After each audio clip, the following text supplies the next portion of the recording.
Hi everyone, welcome all to this platform. My name is Ndunda and I'll be taking you through microeconomics. In this sector, we'll be able to discuss the definition of microeconomics, the different types of economic models and how they relate to one another, the concept of microeconomics, and thereafter I'll give an example to see whether we have understood this topic. Allow me to begin with the terminology. What is microeconomics? What do you know about microeconomics?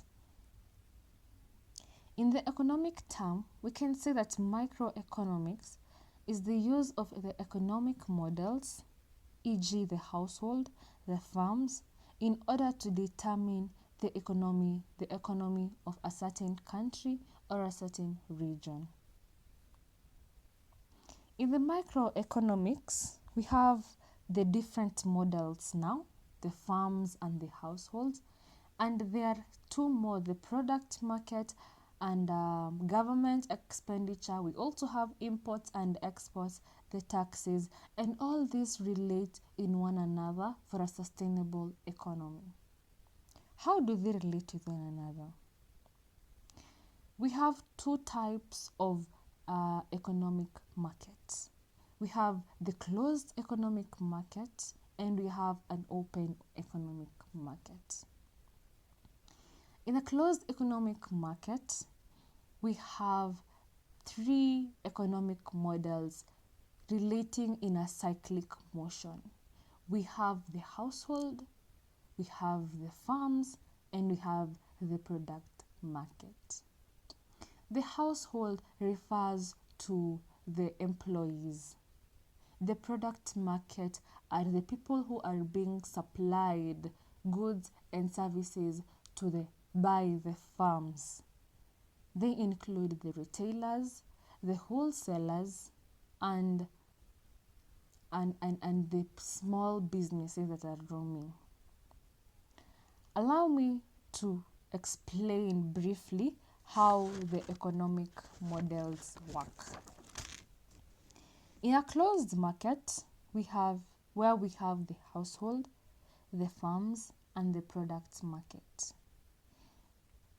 The farms take it as an industry, and in this case, I'd like to use a shoe industry. A shoe industry, we need certain materials. We need leather, if it's school shoes. We need rubber shoes, the rubber to make rubber shoes. We also need other small raw materials in order to make us a good long-lasting shoe. Now, in a shoe industry, we need employees to come and do the certain task. We need experts who know how to generate or to design a certain type of shoe. That is where now the households come into place.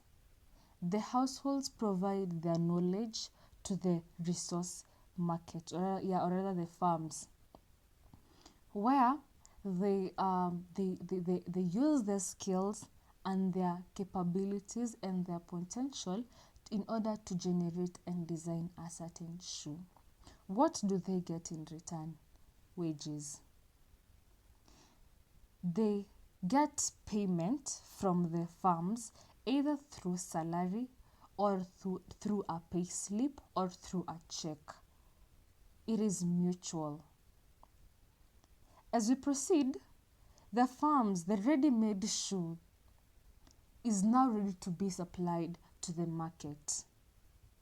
And the product market are now our retailers, our wholesalers, and the people who have small or medium or large businesses.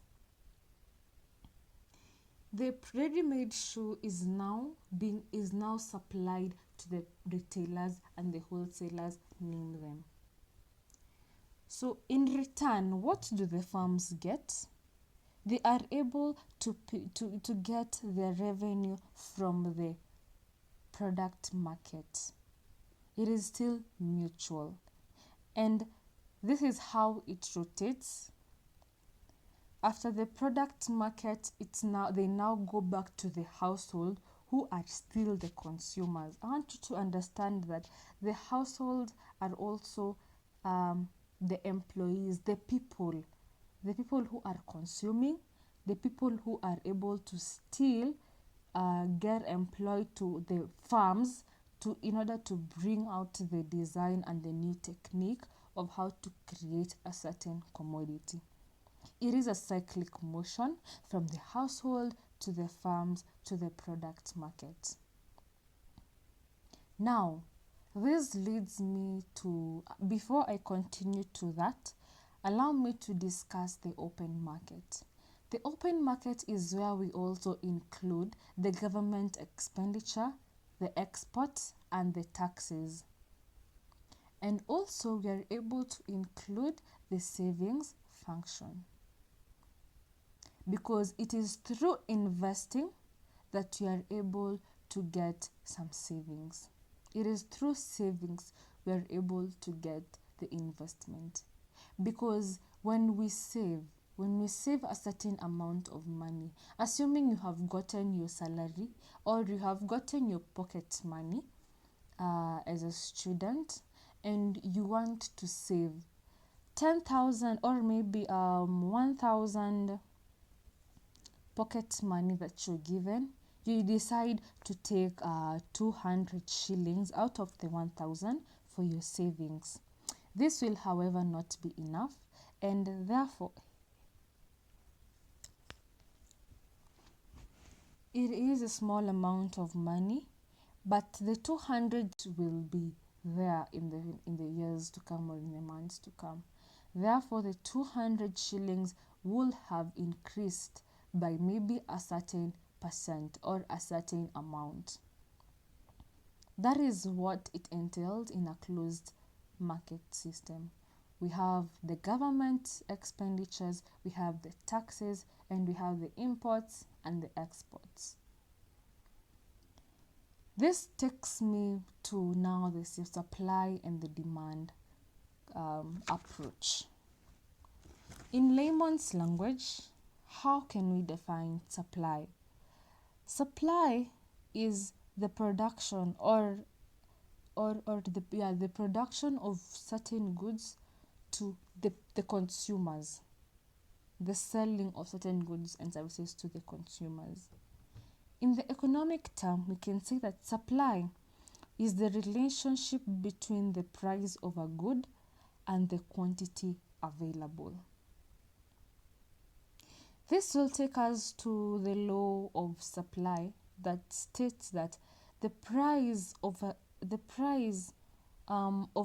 certain good is directly proportional to the quantity demanded, or to the quantity of the certain good.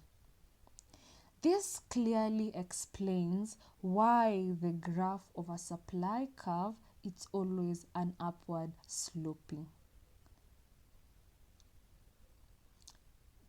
An increase in price causes an increase in the quantity supplied.